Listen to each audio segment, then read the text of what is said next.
बिस्मिल्लाहिर्रहमानिर्रहीम।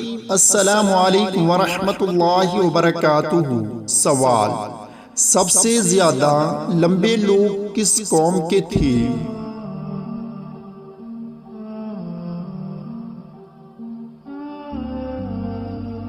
जवाब: कौम आद के। सवाल: अल्लाह ताला ने शैतान को किस दिन जमीन पर उतारा था?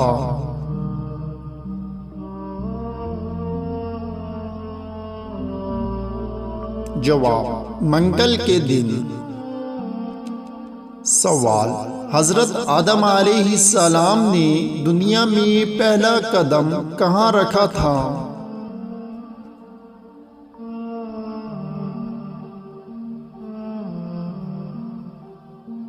जवाब: श्रीलंका में।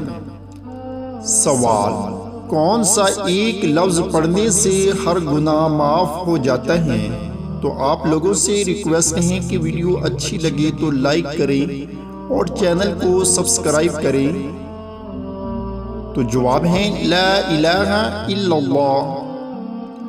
सवाल: किस सहाबी की नमाज जनाजा 70 मरतबा पढ़ाई गई?